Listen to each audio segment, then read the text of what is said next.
Welcome to the ThisNairobi podcast, where we interview Nairobi's hottest creatives and tastemakers. ThisNairobi is an English language digital magazine with a focus on news, events, travel, fashion, and nightlife in and around Nairobi. This week, we're talking to Sheila Kimathi, founder of Project Huru, an impact-driven platform aimed at uplifting plus-size women. I'm your host, Alexandria Tsahai-Williams. Let's get started.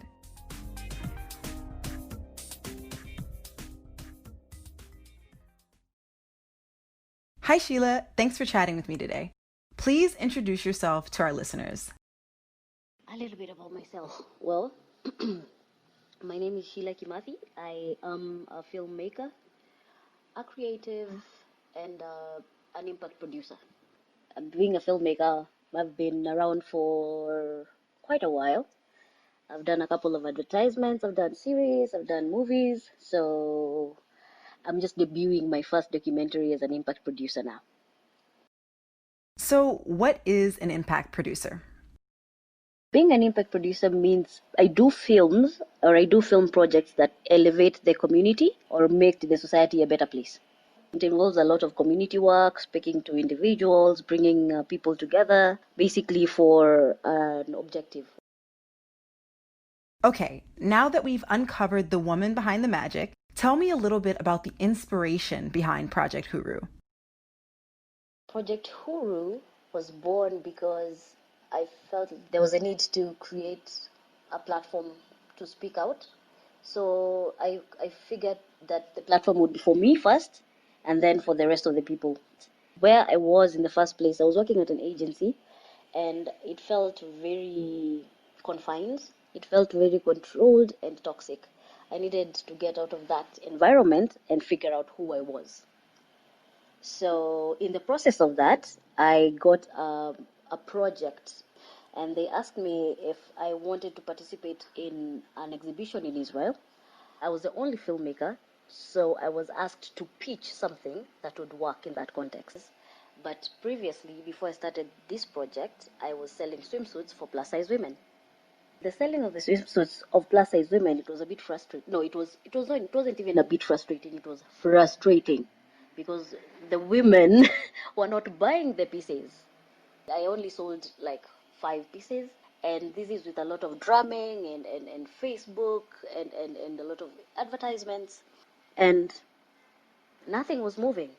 And now I had this project in my hand. I'm thinking, I have to work backwards now. I have to go back into the psyche of the plus size woman and see the reason why she's not putting on a swimsuit and bring it all the way out. How did you begin to draw out the manner and medium through which you were going to portray plus-size women? Because the first thing that we do when you see a plus-size woman is judge from the outside in. But with this project, what I realized is that being a plus-size woman is not a condition. It's a symptom of something. So I started working backwards. I started working from the inside out. So when I started selling the swimsuits in the beginning, I met this lady called Sarah Mukabana.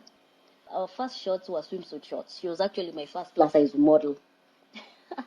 And she came through, we did the shots, and I was confident that everyone else, since they will see her, and her being plus size, they will be confident enough to want to share in that experience. Still nothing. So I started talking to Sarah and I'm like, yo, what is going on? Why don't plus size women wear swimsuits? What is going on? And she's like, yo, girl, which part do you want to begin with? The unpacking part or the reason? So I'm like, okay, I need to find out why this is happening. But then again, you can't just go and ask, why are you not wearing swimsuits, or what's wrong with you? You see? It has to be a journey. You have to walk together. You have to walk in the waters together. You have to get wet together for you to see what is happening. So as I was creating my project for Israel, I broke it down in such a way that there was the visual aspect of it, where there was photography, and then the fashion pieces that will make the plus size woman comfortable to get out of her skin, and then the film itself. First, how to go about the film was have the women vlog about the experience of Project Huru. So, and the photography itself, I will use my garments to create pieces that these women can model and I can photograph. And then when I approached these women, I got a manifesto called Ruckus, a radically unapologetic healing challenge for us. It's by a lady called Sonia Renee Taylor. So once I approached them with the Ruckus manifesto, they were in. And then after that, that's how Project Huru was born. We started our first counseling session a week after that. And then we had our first photography session a month after that. Okay, and how would you define Project Huru? I would define it as a very ambitious, daring project, because this means entering into people's lives and trying to change how they think and how they see themselves and how the world sees them. And you're not. I'm not the first trying to do that. I'm not the first trying to change the perspective. However, my ways are different. I had the audacity to enter people's lives and control and tell them what to do. Why did you want Project Huru to specifically be a space or a platform of expression for plus-sized women? You see, what happens is not even being the plus size woman angers people so much. It's the perspective of how it's portrayed. You see, if if this is what happens, or if you're a plus size woman, you're advised to hang out with fellow plus size women, because the smaller women are going to make you get body dysmorphia. You're going to have a lot of issues if you start comparing yourselves to them. You see, and the problems are not the same. The problems are wild apart. I will tell you that. But with plus size women, like what I found out with the Project Huru is that they're fighting the same battle, but in very different perspectives.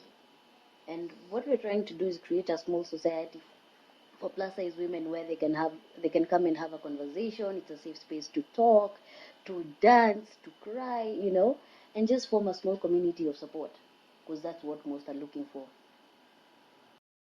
So you've done all this amazing work and you've gotten together an amazing group of women. What do you hope that people learn from Project Huru? Use your talents. Like, just be brave enough to use whatever is inside you. Be brave enough to speak and have your voice heard somehow. Even if you're going to tap it out of a piano or something, just have a way to be heard. And then seek help. It's okay to seek help. Pick up and maybe someone will hear you. It doesn't matter. It doesn't matter what you say. Someone is going to hear you. And if you're an artist, just write. Come out and do whatever your art is calling you to do. Someone somewhere, you're going to speak to someone somewhere. It doesn't matter what you do. You're going to speak to someone, and if you speak to that one individual, you've done your work. And I think that with the three women that I've worked with, I think I am humbled that they actually allowed me into their lives like that, because all I had was a manifesto. I didn't have anything else. In addition to Project Huru, Sheila is developing a 3-part, 20-minute documentary about the entire journey called Unwrapped.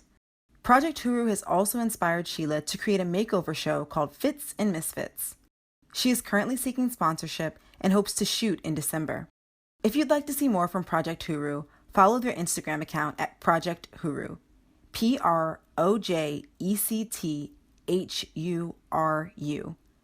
There's also a website in the works, so keep a lookout for that.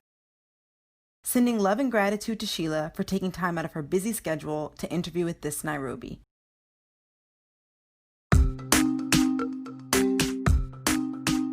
It's been hanging on for days, but I just can't make it out. Thanks for tuning in to the first episode of the ThisNairobi podcast. If you liked this interview, give it a share. We'll be dropping our next episode in 2 weeks. To find out as soon as it goes live, follow us on Instagram, YouTube, and Twitter at ThisNairobi. That's ThisNairobi. Also, check out our website, ThisNairobi.com, where we review Nairobi's hottest restaurants, activities, getaways, and offer general tips for living better in the hustle and bustle of the city we all love. We have a ton of things coming up in December, so stay tuned. You'll definitely not want to miss out. I'm your host, Alexandria Tsahai Williams. Chat soon.